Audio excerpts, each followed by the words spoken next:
We have some bad 49ers injury news that I want to expand on here on the show. A big development for the Niners moving forward. And did San Francisco discover something pretty meaningful on Sunday Night Football? It's all coming up here on the 49ers Report. My name is Chase Sr. So glad all of you are hanging out here with me.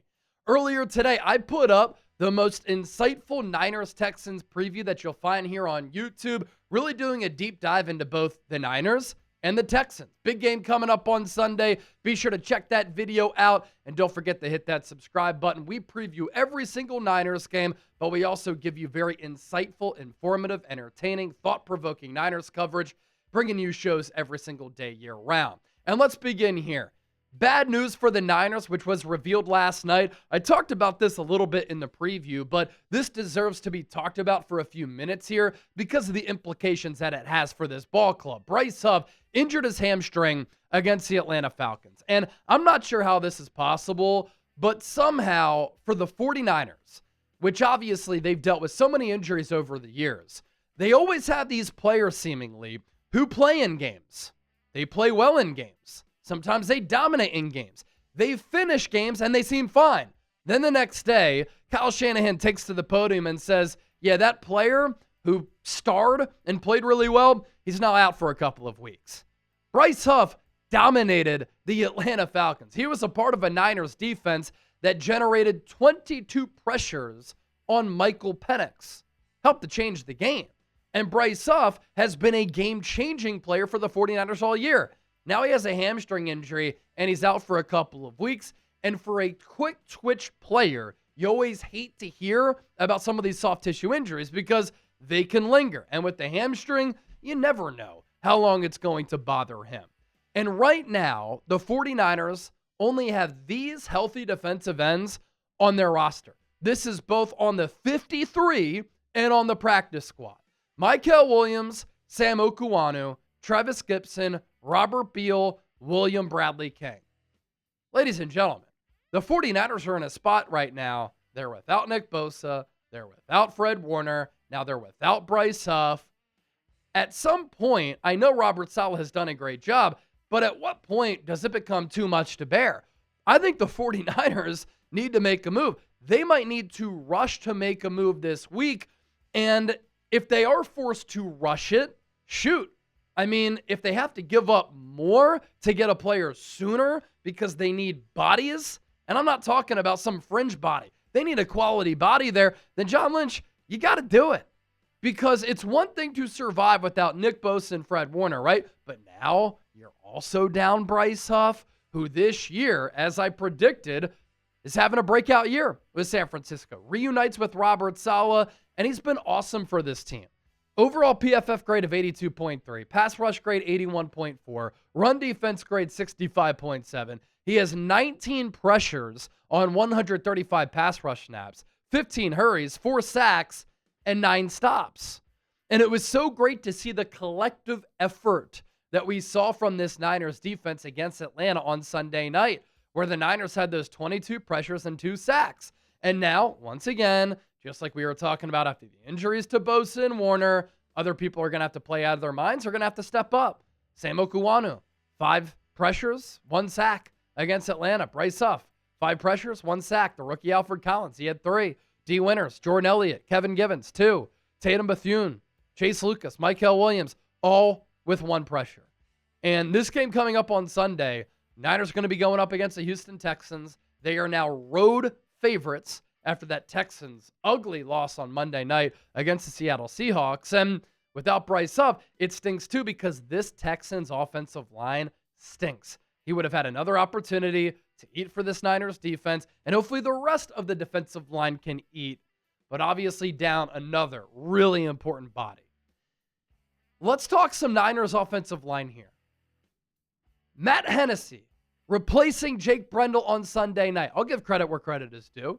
Jake Brendel played pretty damn well before he injured his hamstring against the Falcons. But is it an addition by subtraction? Because we know who Jake Brendel is.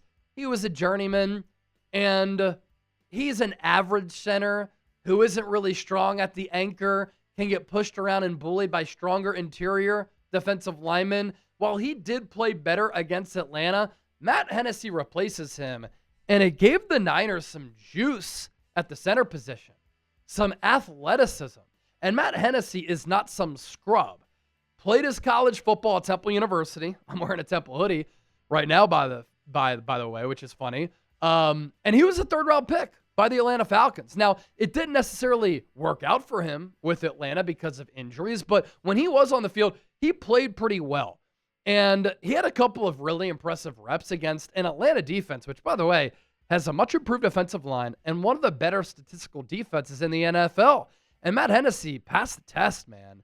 And maybe the Niners found something here with him being an upgrade over Jake Brendel. 20 pass blocking snaps, no sacks allowed, 1 pressure allowed, 0 quarterback hits given up, a 97.5 pass block efficiency, a 79.2 pass blocking grade, 64.1 run blocking grade. I'm excited to see what Matt Hennessy can do at center for the Niners moving forward. And then there's Dominic Pooney, who all year has been bad. And against Tampa Bay, it got to a point where he became a borderline benchable player. He needed a bounce-back game for him mentally and physically against Atlanta, and he did bounce back. Against the Buccaneers, Vita Vea sunned him.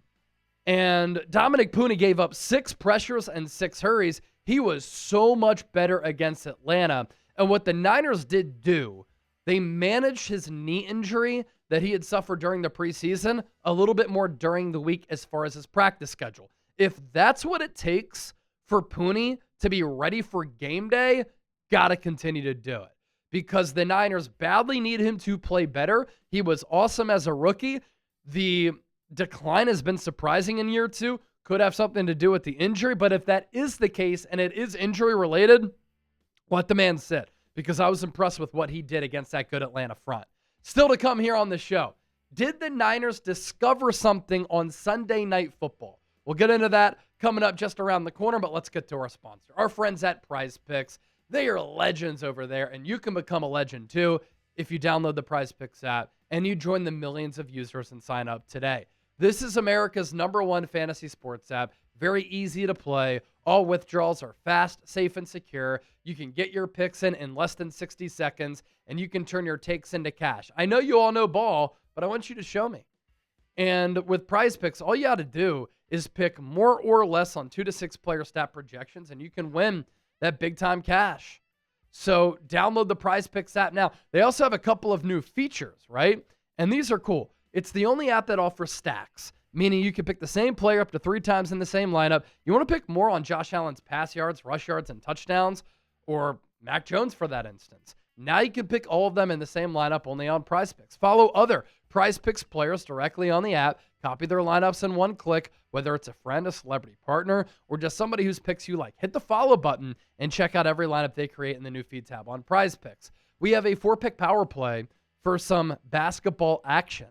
And you Warrior fans out there are going to like this. Al Horford, more than 1.5 3-pointers made. Brandon Podjemski, more than 12.5 points. DeAndre Ayton, more than 10.5 rebounds. And here's the special. Steph Curry, more than a half point. I think he's going to get a bucket. Download the PrizePicks app today. Use the code CLNS to get $50 in lineups after you play your first $5 lineup. That's code CLNS to get $50 in lineups after you play your first $5 lineup. PrizePicks, it's good to be right. All right, let's get to this. Did the 49ers discover something with their ground game against the Atlanta Falcons? And this is something that may have been tested out and in the works the previous week against the Tampa Bay Buccaneers, but it didn't yield crazy results. And this is the 49ers decreasing the amount of zone runs that Kyle Shanahan has called. In weeks 1 through 5, the Niners ran zone in this patented outside zone scheme 61.2% of the time. The last 2 games against Tampa Bay and Atlanta, you see how much that number has decreased? The zone running plays went down from 61.2% to 42.6%. What you saw, and we all noticed this when we were watching the game on Sunday night, how physical and bruising the Niners' ground game was. How quick Christian McCaffrey was to get upfield and run in a north-south direction. That changed from Kyle Shanahan, and he deserves credit for this adaptation and this adjustment, is that he called more power and gap runs. And when the Niners ran power, San Francisco averaged 7.1 yards per carry per Sumer Sports. I looked this up on 9 carries against Atlanta. All year, this Niners ground game has been one of the worst rushing attacks in football.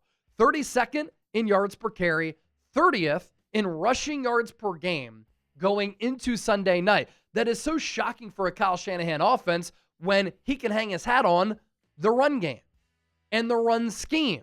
And how often have we seen this Niners team on offense be able to dominate teams, wear down the opposition, finding success on the ground? And so to start this year, it was a big mystery. Why can't the Niners run it? I personally think it's because of the offensive line. And last week we talked about this. A huge topic on the show, how Christian McCaffrey's yards before contact this year compared to 2023, down drastically. And it's because the interior of this Niners offensive line was getting pushed around. They were not winning their one-on-ones. They were not holding up well run blocking. But when you run more power, I think it tapped into the physicality of this Niners offensive line. And for Christian McCaffrey, instead of having to display more patience, he was able to see hole, hit hole, and get north and south. And this is so big for this Niners offense as a whole and the passing game. If this Niners offense can become more balanced, they become so much more difficult to defend. Because prior to the Atlanta game, yeah, Mac Jones was averaging more than 300 yards passing per game, and that led the NFL. He still leads the NFL in passing yards per game. But there was no balance to this offense, and the Niners had become predictable. You knew they were going to throw it most likely, and you knew they weren't going to find a lot of success on the ground with chunk plays, and Mac Jones was going to throw it quickly. You start to establish the ground game, it can naturally open up the pass game. It makes the quarterback's job easier. Then it also opens up play action. Hopefully this is something that continues in this direction. Don't forget to give me a follow on X and Instagram at Chase_Senior. I'm always talking Niners here. I'm always talking Niners over there. Give me a shout.